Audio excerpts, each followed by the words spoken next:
Kalau dari Ya, kacamata Mas Roberto sendiri sebetulnya melihat bagaimana sebetulnya kita ini mungkin sekarang sedang berkutat dengan menghitung gitu ya ya, pos-pos mana saja yang artinya harus terus diisi ya. Ini kan pendidikan ini bukan hanya pos yang penting juga untuk dipikirkan. ya. Ada pos kesehatan, lalu juga mungkin kehidupan kan berjalan di setiap harinya.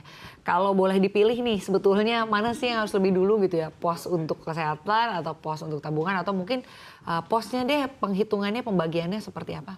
Ya, kalau yang lebih dulu itu sebenarnya pos kesehatan ya. Tapi pos kesehatan itu kan kita ada asuransi yang bisa mungkin kalau misalnya sekarang ada asuransi dari kantor itu mungkin bisa dimanfaatkan atau misalnya sebenarnya lebih ideal lagi punya asuransi sendiri gitu. Karena ini yang kemudian bisa mengamankan cash flow kita ke depan. Jadi kalau misalnya sakit butuh biaya yang mungkin jutaan itu nggak perlu tiba-tiba harus mengganggu cash flow kita sehari-hari. Kemudian baru sebenarnya kebutuhan pokok juga itu perlu, selain kebutuhan sehari-hari, kebutuhan pokok, baru kemudian dana darurat. Dana darurat ini juga penting, itu harus memang idealnya itu 3 sampai 6 bulan dari pengeluaran per bulan kita harus punya dana darurat. Baru kemudian kalau misalnya kita adalah keluarga muda atau keluarga yang baru menikah, ya itu bisa mulai menabung biaya untuk pendidikan anak. Tentunya dipilih dulu sekolahnya, dicermati biayanya, itu dulu baru kemudian kita bisa tahu targetnya berapa. Dan memang kalau misal dalam pemilihan, kalau saya pribadi itu selain biaya juga harus memikirkan kualitas dari sekolah itu, sekolah tersebut, dan itu mungkin akan menjadi target. Dan mungkin kalau misalnya selain biaya, kira-kira target sekolah di mana, mungkin bisa sampai S1 juga menghitung dari mana biaya, dari mana duitnya untuk mendapatkan untuk memenuhi biaya-biaya tersebut, memenuhi kebutuhan tersebut. Entah itu kemudian buka usaha lagi sambil bekerja atau kemudian cari tambahan dengan freelance atau apapun itu.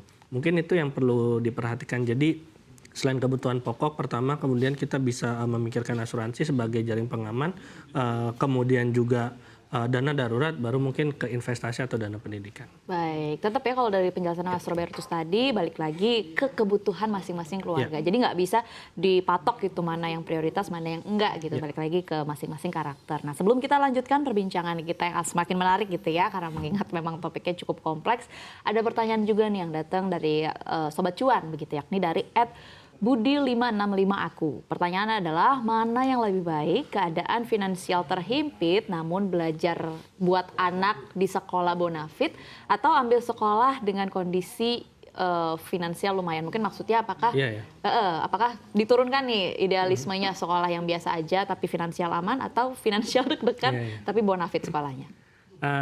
Kalau misalnya saya boleh ngutip statement istri saya sih, lebih baik karena dia kan yang ngatur keuangan dan pendidikan ya.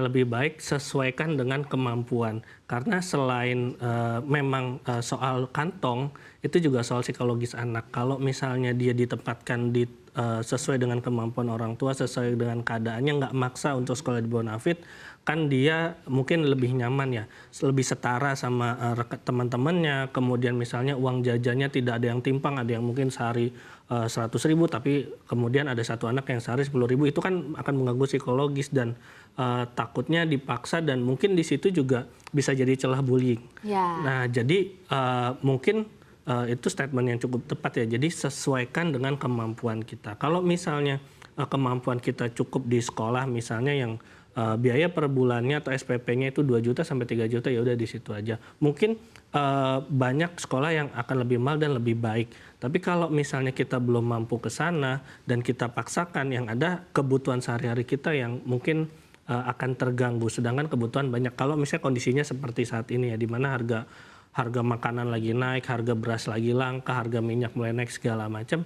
mungkin pilihannya saat ini adalah cari yang sesuai kemampuan dulu. Dan kemampuan itu kan akan naik semakin, harapannya naik terus ya, semakin jenjang.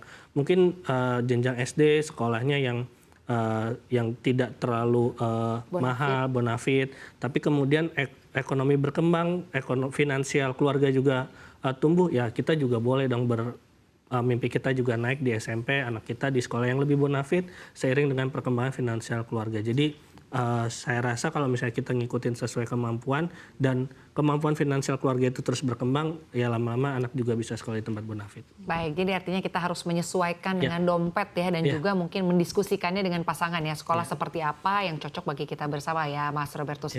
Dan bagi Sobat Cuan yang baru saja menyaksikan Invest Time, jangan khawatir karena akan ada tips dan trik dalam cerdas 5 menit dari Financial Expert CNBC Indonesia, Mas Robertus Adrianto Serin. Silakan Mas Robert. Ya. Dalam memenuhi kebutuhan pendidikan tentu saja selain biaya kita juga harus memikirkan bagaimana cara kita mendapatkan untuk memenuhi kebutuhan tersebut. Artinya kita juga harus menarget biaya, menarget kira-kira butuh berapa dana untuk biaya pendidikan, namun kita juga tidak lupa untuk menyesuaikan dengan kemampuan finansial kita dan membuat finansial kita semakin bertumbuh dengan cara kita mencari income tambahan, dengan cara kita kemudian mampu membuat rencana finansial yang lebih matang dan lebih cermat. Selain itu kita juga harus mampu untuk menjaga aliran cash flow, aliran tabungan kita berjalan tiap bulan. Caranya tentu saja dengan asuransi sehingga cash flow kita bisa terjaga. Jadi selain kita menentukan biaya pendidikan, kita juga harus tahu taruh di mana biaya pendidikan tersebut dan juga kita harus tahu bagaimana cari dana untuk memenuhi biaya pendidikan tersebut sehingga target dan impian kita untuk menyekolahkan anak di tempat yang terbaik itu juga akan terwujud.